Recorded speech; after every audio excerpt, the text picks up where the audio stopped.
Hello everyone, welcome জানাচ্ছি সবাইকে আরও একবার চৈতালি রান্নাঘরে। আজকে তোমাদের সাথে আমি শেয়ার করব ডিনারের একটা রেসিপি, বা তোমরা এটা কিন্তু লাঞ্চেও নিতে পারো সাইড ডিশ হিসেবে। আজকে তৈরি করে দেখাবো সয়াবিনের একটা এমন রেসিপি যেটা রুটি বা পরোটার সাথে কিন্তু খেতে খুব ভালো লাগবে। সেজন্য প্রথমে আমি সয়াবিন 2 মিনিটের মতন হাই ফ্লেমে ফুটিয়ে নিয়েছি।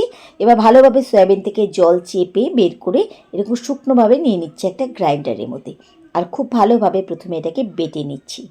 আমি ছোট জারে নিয়েছি, তাই এটাকে বারে বারে বাড়ছি। তোমরা একবারে এটাকে বড় জারে একসাথে বেটে নিতে পারো। খুব ভালোভাবে কিন্তু আমাদের বাটতে হবে, একদম যেন সয়াবিনে কোনো ছাবড়া দানা না থাকে, একবারে যেন মিশে যায়। গ্যাস ওভেন আমি বসিয়ে দিয়েছি একটা ফ্রাই প্যান। আর এবার গ্যাস ওভেন ধরিয়ে দিচ্ছি আর ফ্রাই প্যান নিয়ে নিচ্ছি সাদা তেল। তোমরা চাইলে এই রান্নাটা কিন্তু সর্ষের তেল দিয়েও করতে পারো, তাতেও কিন্তু কোনো অসুবিধে নেই। তেলটা তোমাদের আন্দাজ বুঝে কম বা বেশি এটা নিজের ইচ্ছে মতো দেবে এখানে। তেল একটু গরম হয়ে গেলে, আর এদিকে দেখো সয়াবিনের কিমা কিন্তু আমি খুব ভালোভাবে বানিয়ে নিয়েছি, এরকমভাবেই বাটতে হবে। তেল একটু গরম হয়ে গেলে তেলটাকে প্রথমে প্যানের সব জায়গাতে ছড়িয়ে দিচ্ছি, তারপরে দিচ্ছি হাফ চামচের মতন দিচ্ছি সাদা জিরে। ফোড়নে একটুখানি ভাজা হতে দিচ্ছি। জিরেগুলো যখন লাল হয়ে গেছে, এবার এর মধ্যে দিয়ে দিচ্ছি পেঁয়াজ কুচি। পেঁয়াজের পরিমাণটা এখানে একটুখানি বেশি দিলে এই রেসিপিটা কিন্তু খেতে খুব ভালো লাগে, তাই এখানে কিন্তু পেঁয়াজের পরিমাণটা একটু বেশি দিতে হবে। পেঁয়াজগুলোকে 2 মিনিটের মতন বারে বারে নাড়াচাড়া করে একটুখানি ভেজে নিতে হবে, যেন পেঁয়াজের একদম কাঁচা ভাবটা না থাকে। আবার খুব লাল করে ভাজার দরকার নেই, শুধু 2 মিনিটের মতন একটু হাই ফ্লেমে ভাজলেই পেঁয়াজগুলো কিন্তু এমনি লাল হয়ে যাবে। একটু পরে পরে একটু নেড়ে চেড়ে পেঁয়াজ আমি এখানে ভেজে নিচ্ছি। হাই ফ্লেমে যেহেতু ভাজছি, পেঁয়াজগুলো কিন্তু খুব তাড়াতাড়ি হালকা লাল হয়ে গেছে। এর থেকে বেশি আর পেঁয়াজ ভাজবো না। এবার এর মধ্যে দিয়ে দিচ্ছি 1 টেবিল চামচের মতন আদা আর রসুন বাটা। পেঁয়াজ আর আদা রসুন বাটা পরিমাণটা যদি একটু বেশি থাকে, তাহলে কিন্তু এটা খেতে দারুণ লাগে। এবার ফ্লেম মিডিয়াম করে দিয়ে আদা রসুন বাটার সাথে ভালোভাবে আমাদের এই পেঁয়াজ মেশাতে হবে। যতক্ষণে কাঁচা ভাব না চলে যাচ্ছে, আমাদের কিন্তু ততক্ষণে কষাতে হবে। তো এখন প্রথমে শুধু আদা রসুন বাটার সাথে একটুখানি কষিয়ে নিচ্ছি। ফ্লেম কিন্তু এখন একদম লো করে দিতে হবে, চাইলে তোমরা একটু করে জল দিয়ে দিয়ে ভালোভাবে কষিয়ে নিতে পারো। তো 1 থেকে 1.5 মিনিটের মতন আমি লো ফ্লেমে ভালোভাবে পেঁয়াজ আদা রসুন একসাথে কষিয়ে নিয়েছি। এবার এর মধ্যে দিয়ে দিচ্ছি টমেটো। তোমরা চাইলে এখানে টমেটো ফাইন চপ করে দিতে পারো, বা এখানে টমেটো পিউরি দিতে পারো খুব তাড়াতাড়ি সিদ্ধ হওয়ার জন্য। তবে এটুকু কিন্তু কষানোর এক পর্যায়ে এটাও গলে যাবে। খুব ভালোভাবে সব কিছু একসাথে কষিয়ে নিচ্ছি। টমেটো ভালোভাবে গলানোর জন্য দিয়ে দিলাম স্বাদ মতন নুন, আর দিচ্ছি হলুদ গুঁড়ো।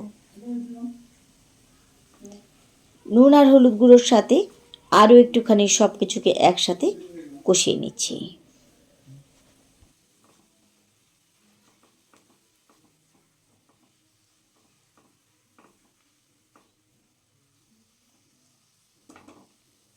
এবার দিয়ে দিচ্ছি কিছু গুঁড়ো মশলা। দিচ্ছি 1 চামচ ধনে গুঁড়ো, সাথে দিচ্ছি হাফ চামচের মতন লঙ্কার গুঁড়ো। ঝালটা তোমরা কি কতটা খেতে পছন্দ করো সে বুঝে এখানে লঙ্কার গুঁড়ো পরিমাণটা বাড়িয়ে কমিয়ে দেবে। স্পাইসের ব্যালেন্স ঠিক করার জন্য দিয়ে দিলাম সামান্য পরিমাণে চিনি। আর যেহেতু কষানোর এক পর্যায়ে শুকনো হয়ে গেছিলো, তাই সামান্য পরিমাণে দিয়ে দিচ্ছি জল। এবার খুব ভালোভাবে একদম মিডিয়াম টু লো এর মাঝে স্টিম রেখে খুব ভালোভাবে আমাদের কষাতে হবে, যেন কোনোটারই কাঁচা ফ্লেভার না আসে। তো এখানে কিন্তু কষানোর কাজটা আমাদের খুব ভালোভাবে করতে হবে। যতক্ষণে জল টেনে না আসছে, ততক্ষণে কিন্তু এটাকে ভালোভাবে কষিয়ে নিচ্ছি। তো এখানে কিন্তু আমি অনেকক্ষণ ধরে কষিয়েছি, সেজন্য কিন্তু এখানে কোনো রকমের কাঁচা ফ্লেভার নেই, আর পুরো জল জল ভাবটা কেটে গেছে, একদম শুকনো হয়ে গেছে।